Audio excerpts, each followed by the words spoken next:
Les dispositifs de localisation font partie d'une population contrôlée qui accepte volontairement de vendre sa vie privée et de devenir esclave du système. Pourquoi le système craint-il de devoir suivre tous vos mouvements au cours de votre vie? Ont-ils peur que vous vous réveilliez et vous révoltiez contre le système corrompu détenu par quelques familles au sommet de la pyramide? Lorsque vous possédez une iWatch, vous payez pour être suivi et espionné. Je trouve cela fascinant, de la même manière que les gens vivent avec leur smartphone comme une extension de leur corps. Réflexion machiavélique, la danse des chaînes numériques dans notre société éclairée. Dans les couloirs labyrinthiques de notre prétendue société éclairée, se déroule un spectacle machiavélique, une grande danse où les citoyens s'élancent volontairement dans les griffes d'un système qui déguise habilement le contrôle sous les atours de la commodité.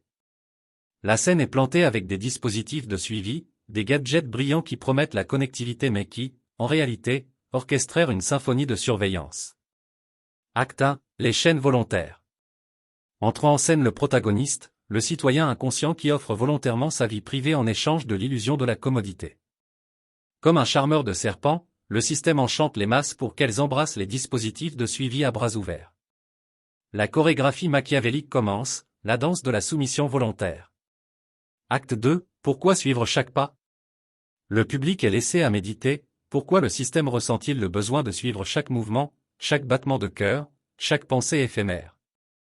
Serait-ce une véritable préoccupation pour notre bien-être, ou plutôt une crainte machiavélique que la population contrôlée ne se réveille de sa léthargie et ne se soulève contre les marionnettistes au sommet de la pyramide? Acte 3, révolte ou pourriture, le dilemme du système. Dans cet acte, le système, personnifié par une silhouette ténébreuse au sommet de la pyramide, contemple la nécessité du suivi omniprésent. Est-ce animé par un désir sincère de servir et de protéger, ou plutôt une peur machiavélique que les citoyens, armés de connaissances, pourraient contester la hiérarchie corrompue qui assure la domination perpétuelle de quelques familles sélectionnées? Acte 4, iWatch, la subtile vente de la vie privée. L'iWatch émerge comme un accessoire clé dans ce drame machiavélique. Les citoyens paient volontiers pour un dispositif élégant qui non seulement indique l'heure mais chuchote aussi chaque secret au système. La brillance de la manipulation machiavélique est mise à nu, les masses paient pour être suivies, surveillées et inconsciemment façonnées en sujets dociles.